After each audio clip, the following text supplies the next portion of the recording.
This movie is about a genius girl named Lynn. Her father is very impressed by her intelligence and wants to get her admitted into a very good school. When they go to the school, the principal tells them that the school fees are quite high and asks if they can afford it. Lynn begins to speak, and the principal is very impressed by her words and math calculations. As a result, the principal offers Lynn a free admission into the school. After school starts, Lynn becomes friends with a girl named Grace. However, Grace isn't as intelligent as Lynn. Lynn helps Grace solve math problems, and soon their exams begin. Lynn scores excellent marks, while Grace scores slightly less. Grace isn't well prepared for the exams, but Lynn helps her during the exam. Both of them are happy with the results. Later, Lynn and Grace attend a party arranged by one of Lynn's friends. While Lynn is chatting with her friends, it comes out that her admission to the school was free. However, some funds were still paid by her father. When Lynn checks at home, she finds out that her father paid 2 lakh rupees to the school. This makes her very emotional, and she cries. She confronts her father, asking why he admitted her to such an expensive school. Her father replies, "Nothing is more important to me than your future. You just focus on your studies." Later, it's her mother's birthday. Remembering her mother, who is no longer with them, Lynn plays the piano. At that moment, she gets an idea. Her classmates are not as intelligent as she is and often fail in exams. So, Lynn decides to help them during the exams. She gathers them and says, "Watch me while I play the piano. Remember the movement of my fingers." She explains, if I move my fingers like this, it means option A. If I move like this, it means option B, and so on for options C and D. Her classmates memorize these finger movements. When the exams begin, Lynn helps them using these coded finger signals. As a result, all her classmates score very good marks. After the results are announced, their class becomes the top-performing class in the school. Lynn becomes the class topper, and the second rank goes to a student named Bank. Lynn and Bank are then chosen to represent their school in a competition called Teen Genius. Bank is also very intelligent. Lynn and Bank win the competition, which makes the principal and the school staff very happy. The principal tells them, "Some students study here through scholarships, but I'm especially impressed by both of you. You've upheld the name of our school. Because of that, I want to give one of you a special opportunity. Only one of you will get this chance, a scholarship to study in Singapore. Decide among yourselves who should go." At this point, we get to know about Bank's background. His family is very poor, and because of this, Bank works very hard in his studies. Later, a boy approaches Bank and asks him for his notes. Bank replies, "I need to study too." The boy responds arrogantly, saying, "You never help anyone. Lynn helps all of us, even during exams." This hurts Bank. Later, all the students are given exam question papers. Some receive set 1, and others receive set 2. The 2 sets have different questions. Lynn gets set 1.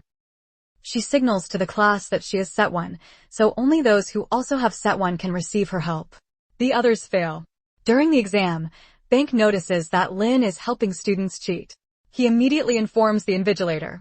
The invigilator tells him, "I'll take care of it. You go back to your seat." After the exam, everyone steps out. The principal calls Lynn into her office. When she enters, she sees Bank already there. He has also reported Lynn to the principal. The principal asks Lynn, "Were you helping other students during the exam?" Lynn becomes very scared.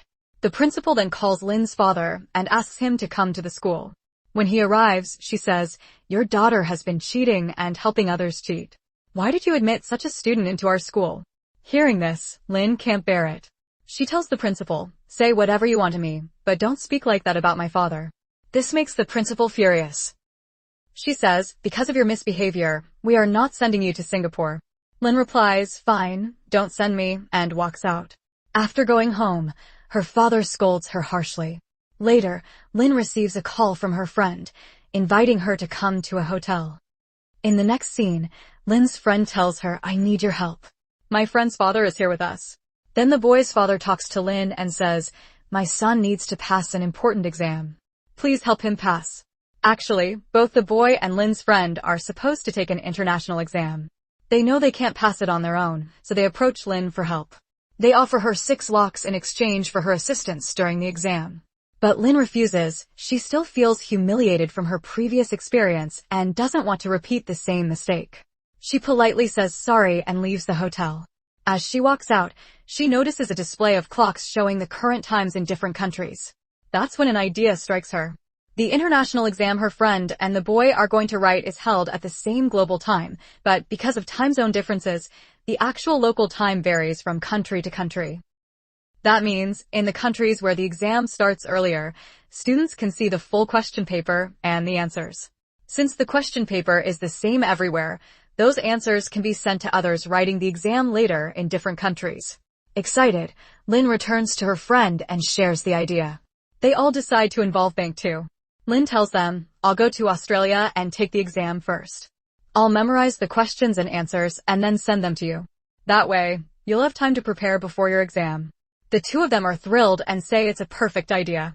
Meanwhile, some guys beat up Bank badly.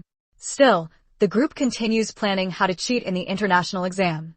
They begin reaching out to students taking the test globally and form a group. They tell the students, if you want help passing the exam, pay us money. The students agree and join the group. Then, the boy who first asked for Lynn's help tells the group, listen carefully. Inside the exam hall, you're only allowed to carry 4 things: a pencil, an eraser, a passport, and the question paper.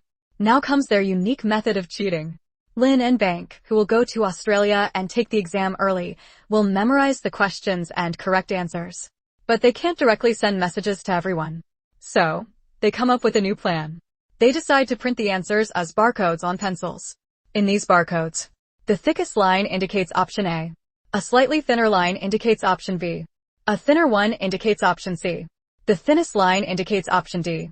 This way, answers can be hidden in plain sight on the pencils, and no one, including invigilators, would suspect it. The barcode lines follow a fixed order, and each line's width corresponds to the answer choice. These barcode answers are printed onto pencils, which are then distributed to the students. The boy explains to everyone. Let's follow Lynn's plan, he says. Lynn tells them, there will be 3 breaks during the exam. After the first session, there's a break. I'll use that time to go to the washroom and send the answers to my friend and her friend. According to plan, Lynn and Bank execute it successfully during the first 2 breaks. But during the 3rd break, Bank spends a lot of time in the washroom. This raises suspicion, and the invigilator opens the washroom door. As Bank is caught off guard, his phone falls from his hand and breaks. The invigilator catches him red-handed. Meanwhile, Lynn is unable to go to the washroom because there are other students inside. When she returns to the exam hall, she notices Bank is missing and starts panicking. She suspects something bad has happened. The 3rd session of the exam begins, but Lynn is unsure how to send the answers. So, she writes the answers on the side of her paper to try and memorize them. Then she pretends to feel sick, placing the pencil in her mouth and acting as if she's vomiting. This gives her an excuse to leave the hall. She tells the invigilator, I'm not feeling well. I can't continue the exam, and heads toward the washroom.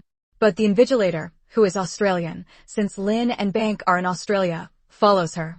Australian exam rules are extremely strict, so he insists she return to complete the exam. Lynn says again, I'm unwell. I can't write anymore, but the invigilator forcibly takes her back. On the way, Lynn discreetly drops her phone into someone else's bag. But before that, she had already sent the final answers.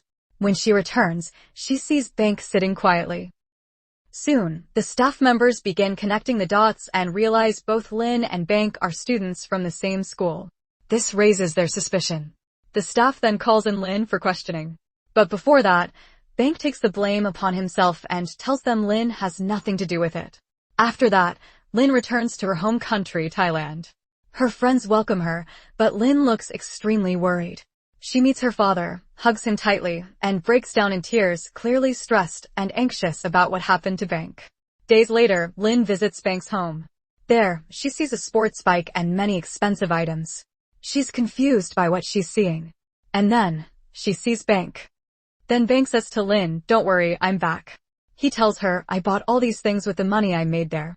He shows her a notice and says, there's another exam coming up. We can earn more money with that too. But Lynn responds firmly, no, we've already made too many mistakes. Bank then tries to blackmail her. If you don't listen to me, I'll tell everyone that you also helped me cheat in the exam, he threatens. Despite his threat, Lynn stands her ground and walks away. In the final scene of the movie, Lynn is seen sitting in front of an officer. She says, I cheated in an international exam and helped other students do the same. She goes on to explain how and when she did it, confessing everything. Lynn owns up to her actions and expresses deep guilt for what she did. And with that, the movie ends. Thank you for watching our movie recap. If you enjoyed it, please consider subscribing for more great content. Your support means a lot to us. Have a wonderful day.